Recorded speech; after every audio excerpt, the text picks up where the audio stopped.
어떤 사람들은 내 인생을 코로나에게 도둑 맞았다, 이렇게 표현도 했습니다. 틀리지 않습니다. 이 기간 동안 어떤 사람은 아무것도 하지 못하고 시간을 보냈을 수도 있습니다. 이런 암울한 상황, 2021년도 우리가 예측 불허합니다. 사실 또 이 코로나가 끝나고 나면 어떤 일이 올지 모르는 것이 우리의 인생입니다. 이런 상황을 겪고 있는 하나님의 백성들, 또 저와 여러분들을 향한 우리의 하나님의 마음은 무엇일까? 이것을 지켜보고 계시는, 특별히 하나님의 백성들을 향하신 하나님의 마음은 무엇일까? 이 일을 통해서, 그리고 지금 우리에게 주시고자 하시는 하나님의 메시지는 무엇일까? 저는 하나님의 말씀을 전달하는 설교자로서 우리 성도들에게, 하나님의 자녀된 저와 여러분들에게 하나님이 지금 어떤 마음을 가지고 계실까? 어떤 말씀을 하시기를 원하실까? 하는 생각을 하면서 보냈습니다. 목회자로서, 설교자로서 마지막 주에 어떤 말씀으로 하나님의 말씀을 대언할 것인가 하다가 결정한 말씀이 오늘 본문 말씀입니다. 오늘 본문 말씀의 주제는 딱 한 가지예요. 위로. 위로하라. 내 백성을 위로하라. 이것이 이스라엘 백성들을 향한 하나님의 말씀이시면서 오늘 이 코로나 사태를 겪고 있는 저와 여러분들을 향하신 하나님의 말씀입니다. 위로하라. 내 백성을 위로하라.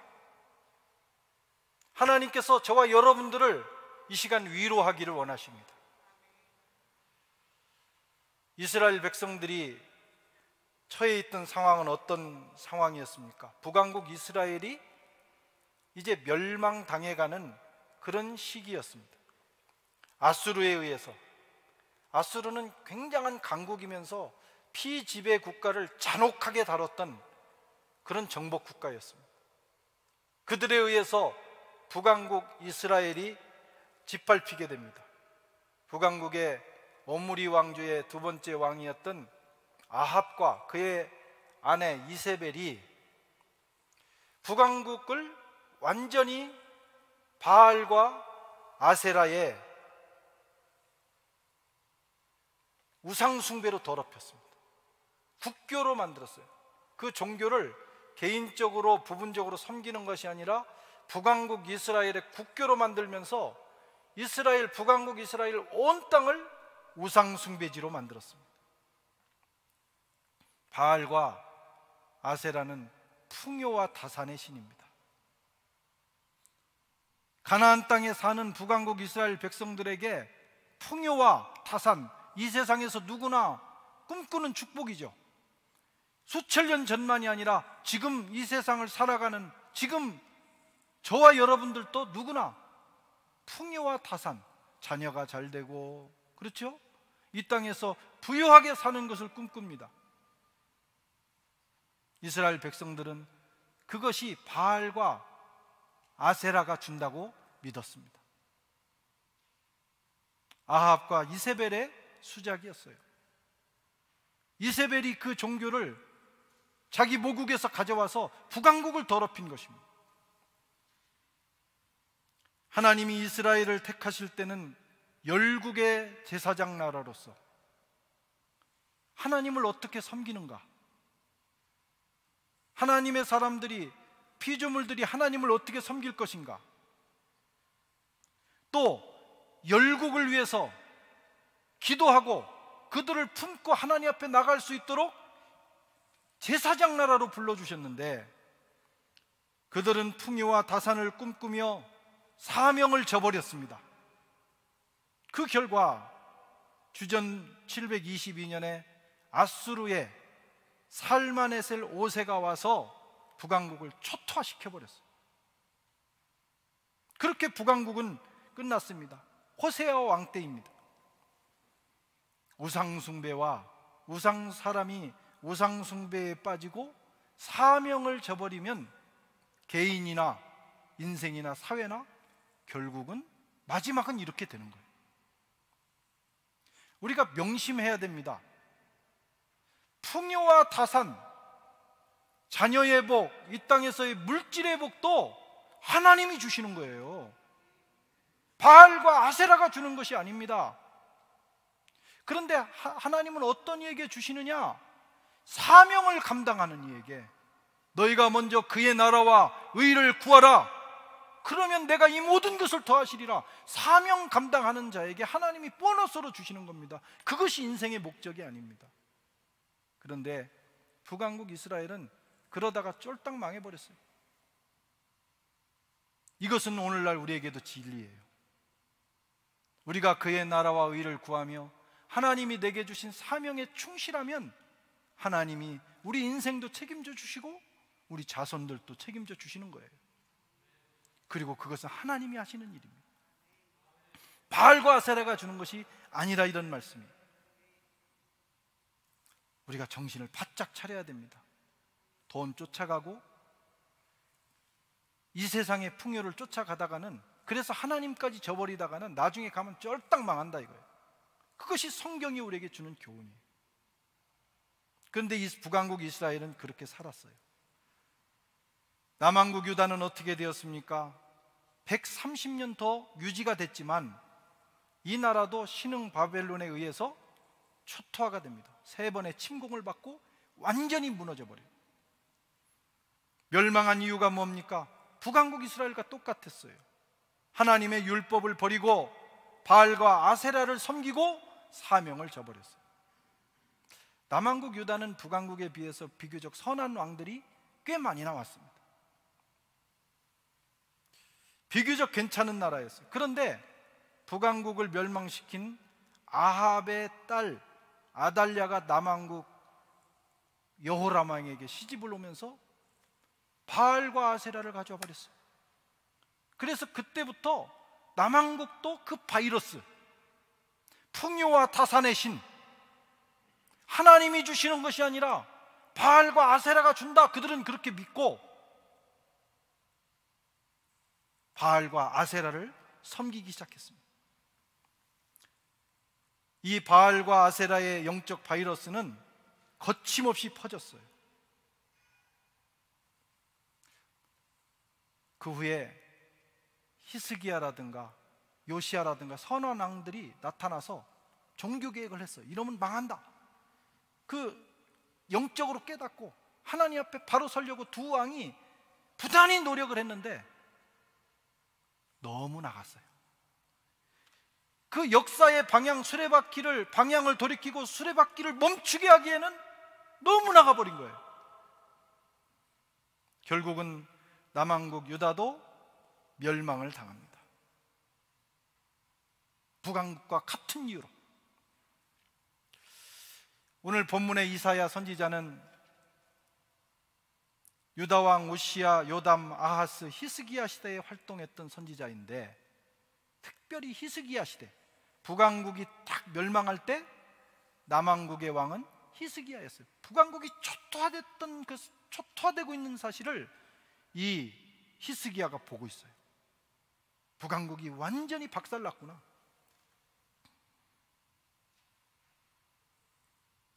그가 남왕국을 향해서 예언합니다. 너희들도 이 바알과 아세라에 물들면 북왕국처럼 망할 것이다. 풍요와 타산을 쫓아가다가는 망한다. 하나님의 말씀을 따르고 하나님을 섬기고 하나님의 의를 따르면 하나님이 그것 주시는 거다. 돌이켜라. 망할 짓을 멈춰라. 이사야가 예언한 거예요. 그게 1장에서 35장까지 북왕국 이스라엘을 향해서 계속해서 말씀, 너희가 얼마나 더 얻어맞아야 정신을 차리겠느냐. 머리에서 발끝까지 지금 이제 곧 망하는 징조가 지금 너희들한테 오고 있는데 얻어맞은 것이 상처뿐인데 왜 하나님께 돌아오지 않느냐. 그렇게 외치는데 남왕국 유다가 귀담아 듣지 않는 거예요.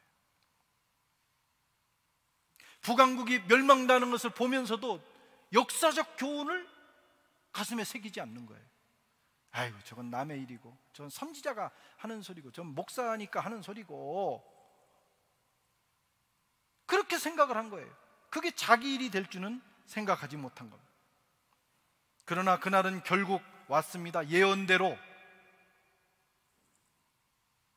남왕국도 초토화가 됐어요.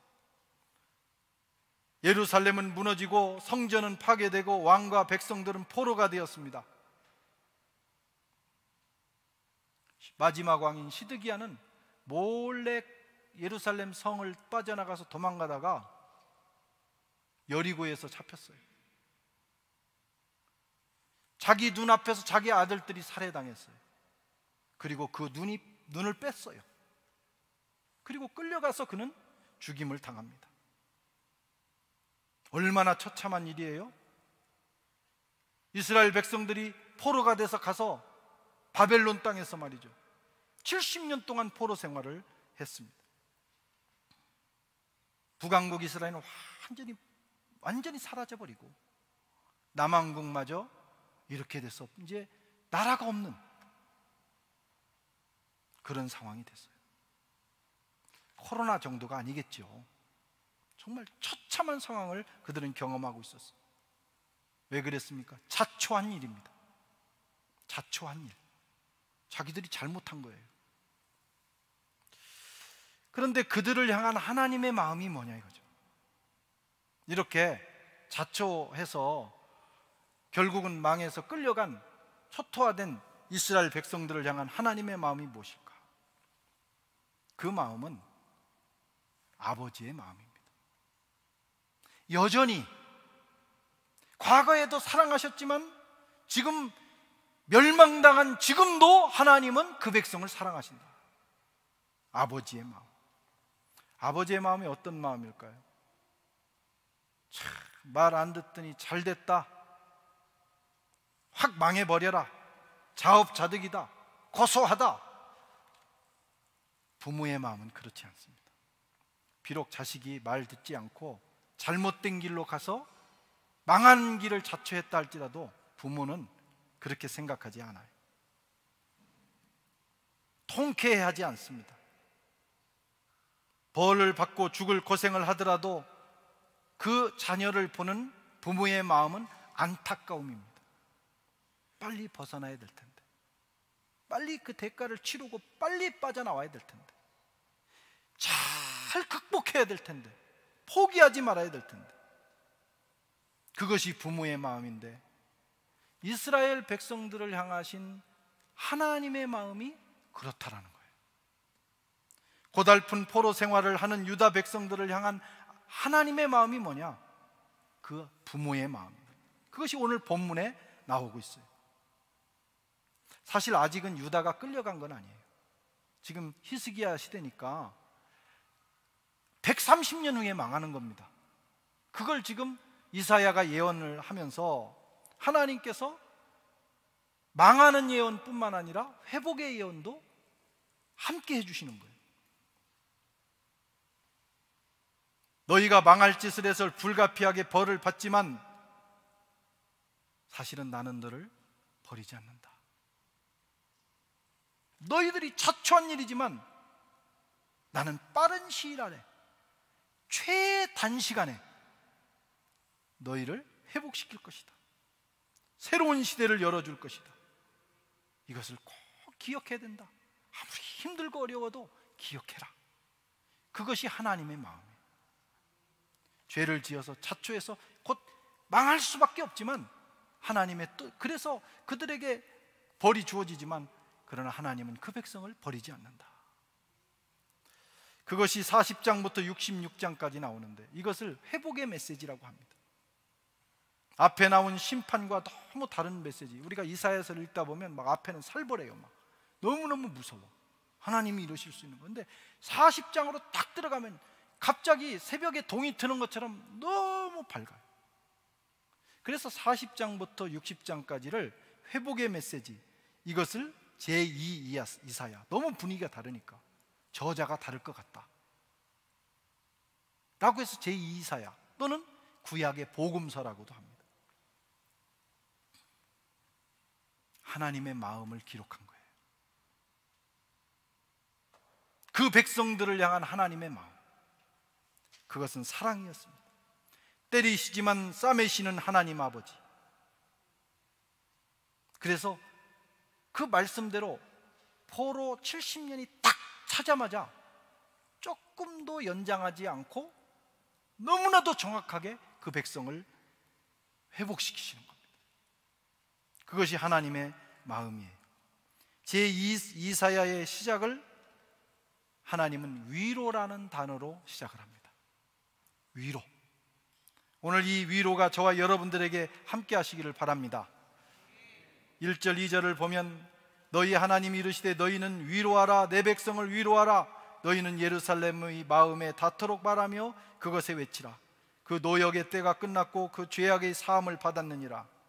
그의 모든 죄로 말미암아 여호와의 손에서 벌을 배나 받았느니라 할지니라 하시니라. 노역의 때, 죄악, 벌, 이것은 그 백성이 자초한 겁니다. 누구를 탓할 수가 없어요. 하나님이 왜 나한테 이러시는가? 다 지가 잘못해놓고, 사람이 그래요. 따지고 들어가 보면 다 우리 잘못이거든요. 그리고 마지막 원망은 하나님 원망합니다. 자식들도 똑같아요. 지들이 다 잘못해놓고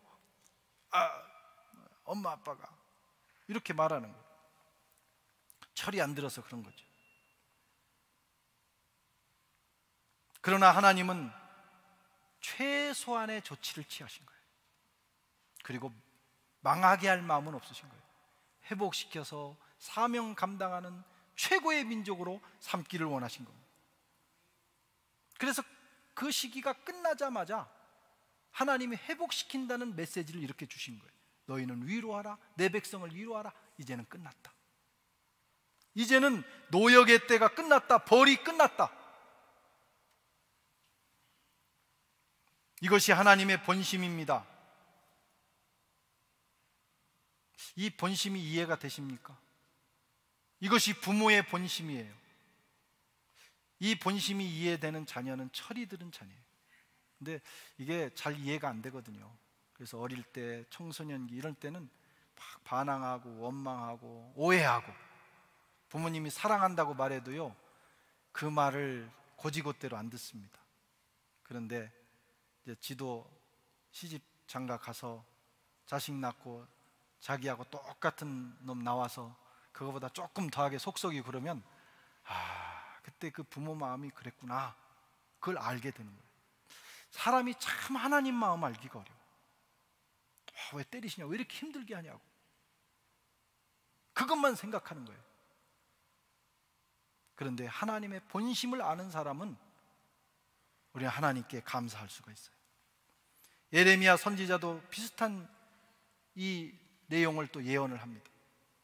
예레미야가 33장 33절에 주께서 인생으로 고생하게 하시며 근심하게 하심이 본심이 아니로다. 하나님의 본심, 그걸 알아야 돼. 예레미야서 29장 11절에 여호와의 말씀이니라. 너희를 향한 나의 생각을 내가 하나니 평안이요 재앙이 아니니라. 너희에게 미래와 희망을 주는 것이다. 지금 그 백성이 망해가는 상황에서 하시는 말씀이에요. 보통 사람은 이해를 못해요. 그러나 넓은 관점에서 보면 하나님은 우리를 더 잘되게 하기 위해서, 더 좋은 미래를 위해서 잠시 이것을 허락하셨을 뿐이구나 하는 것을 알게 되는 것입니다. 그것을 깨닫는 저와 여러분들 되시기를 바랍니다.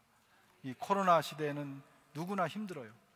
모든 사람들이, 이미 많이 돌아가신 분들도 계시지만 살아있는 우리도 너무 힘들어요. 그래서 하나님이 왜 이러실까? 이게 도대체 무슨 일일까? 우리는 그 질문을 하게 됩니다. 그러나 이 세상을 향한 저와 여러분들을 향한 하나님의 생각은 재앙이 아닙니다. 평안입니다. 소망을 주시려는 것입니다. 그런데 이에 대한 백성들의 마음은 무엇이었을까? 자식들이 부모의 마음을 모르는 것처럼 이스라엘 백성들도 하나님의 마음을 모를 것이다. 이사야는 벌써 그것을 간파했어요. 자식이 부모의 마음을 오해하고 반항하고 원망하는 것처럼 이스라엘 백성들도 자기들이 잘못해서 지금 포로로 끌려가고 망했는데 하나님을 원망하거나 이제 하나님을 떠날 수도 있다는 거예요. 그것을 미리 예견한 겁니다. 유다 백성들의 마음이 실제로 그랬습니다. 그래서 소망이 없어진 거예요. 첫째는 너무 힘드니까. 너무 힘들면 이 포로 생활이 힘들고 그 나라가 전쟁에서 패할 때 얼마나 힘들었겠어요. 너무 힘들면 하나님을 찾을 생각도 못하고 또 하나님이 우리를 사랑하신다는 것에 대한 느낌이나 생각도 없는 거예요. 그런 상황이 됐어요. 또 하나님이 살아계시다면 이렇게 하실 수 있을까? 너무 가혹하다, 그런 생각도 하는 거죠. 또 포로 생활이 길어지면서 처음에는 어떤 사람들은 야, 우린 그래도 우리가 잘못했으니까 이렇게 된 거야, 앞으로 잘해야지, 이렇게 마음 먹었다가 그게 한 10년이면 끝나겠지. 그런데 10년, 20년, 30년, 50년, 70년 되니까 이제 마음이 바뀐 거예요. 어떤 사람은 거기에 적응하고 어떤 사람은 희망을 잃어버렸고 이제 아닌가 보다, 그런 생각을 하는 거예요. 그 70년이 긴 세월입니다. 우리가 일제 36년을 겪었는데 처음에는 우리가 저항했어요. 만세운동도 하고 막 여기저기 저항을 했는데 그게 20년, 30년이 지나면서 저항했던 사람들이 전향을 합니다. 왜? 너무 길어지면서 희망을 상실하는 거예요. 이스라엘 백성들이 그런 지경이 되었습니다. 사실 그런 지경이 될 것을 하나님이 아신 거예요. 지치고 지쳐서 기대도 저버리고 희망도 버리고 자포자기한 상황, 그 상황을 향하여 하나님께서 이사야를 통해서 말씀하십니다. 위로하라. 내 백성을 위로하라. 그런데 그 말이 공감이 안 된다, 이런 말이죠. 너무 지쳤어. 이미 희망도 잃어버렸어. 다 포기했어. 그런 상황에서 이 메시지가 공감이 안 될 수도 있다는 거예요. 하나님은 그것까지도 아셔서 이 선지자를 통해서 말씀하기를 너희는 예루살렘의 마음에 닿도록, 그 마음에 감동이 되도록 외치라고 말씀하는 겁니다. 그것이 하나님의 마음입니다. 오늘 이 이사야서 41장 1절 2절 말씀에 하나님의 심정이 녹아 있습니다. 이것이 저와 여러분들을 향한 마음이기도 합니다. 사랑하는 성도 여러분, 코로나는 하나님 책임이 아닙니다. 이제 조금 지나면 또 하나님을 향해서 삿대질하는 사람들 생길 거예요. 하나님 책임이 아니에요. 우리가 자초한 일입니다. 그 원인이 뭔지는 정확히 밝혀지지 않았지만 그것이 뭐 음식에서 왔든지, 잘못된 뭐 먹어서는 안 되는 음식 때문에 왔든지, 아니면 무슨 뭐 세균 실험을 했었는 것인지, 뭐 여러 설들이 있지만 몰라. 분명히 원인은 있을 겁니다. 그러나 이런 것들은 다 인간의 탐욕으로부터 나온 것들이에요. 우리가 하나님 앞에 잘 살고 하나님 앞에서 법대로, 하나님 말씀대로 살고 환경을 잘 보호하면서 하나님이 주신 창조 질서를 보호하며 살면 이런 상황이 나오지 않아요. 다 옛날에 흑사병이나 이런 것도 다 마찬가지예요. 우리로부터 온 겁니다. 그럼에도 불구하고 하나님의 마음은 야, 너네 이렇게 욕심 부리고 마음대로 살더니 잘 됐다? 그런 마음이 아니라는 거예요. 안타까운 마음, 위로하고 싶은 마음. 그래서 이사야를 통해서 말씀하셨듯이 오늘 이 본문을 통해서 저와 여러분들에게 또 말씀합니다. 위로하라. 내 백성들을 위로하라. 마음에 와 닿도록 외치라. 그날이 영원하지 않을 것이다. 잘 견뎌라. 포기하지 마라. 이 하나님의 말씀이 저와 여러분들을 위로하시기를 바랍니다. 그러면 우리가 극복할 수 있어요. 그리고 그날이 그렇게 길지는 않을 겁니다. 그날이 오면 우리는 하나님께서 우리를 위해서 예비해 두신 새로운 역사를 경험하게 될 거예요. 사실 오늘 이 본문 말씀은 우리 교회가 처음 시작될 때 하나님께서 저에게 주신 말씀이에요. 우리 교회를 세우는 목적 중에 하나가 뭐였냐면, 첫째는 선한 교회, 하나님의 선한 일, 생명 살리는 일을 위해서 존재해야 된다 하는 것과 더불어 위로하라. 하나님께서 우리에게 말씀을 하셨어요. 내 백성을 위로하라. 이 프랑스 땅에 있는 하나님의 백성들을 위로하라. 그래서 그 초창기 우리가 개척하고 예배 드릴 때 얼마나 많은 위로와 하나님의 은혜가 있었는지 몰라요. 그냥 예배 시간마다 우리는 눈물이었어요. 왜? 하나님께서 우리의 힘들고 지친 마음을 위로해 주셨어요. 오늘 그 은혜가 저와 여러분들에게 다시 한번 흐르기를 바랍니다. 그래서 2020년 한 해 힘들게 달려왔지만, 그래서 내년에 어떻게 해야 될지 정말 앞이 캄캄하다 할지라도 먼저 하나님의 마음을 이해하시고 하나님의 말씀을, 음성을 들으시고 하나님의 위로로 힘을 얻으시고 내년도에 하나님께서 새롭게 열어주실 우리의 인생과 역사를 체험하시기를 주의 이름으로 축원합니다. 하나님 아버지,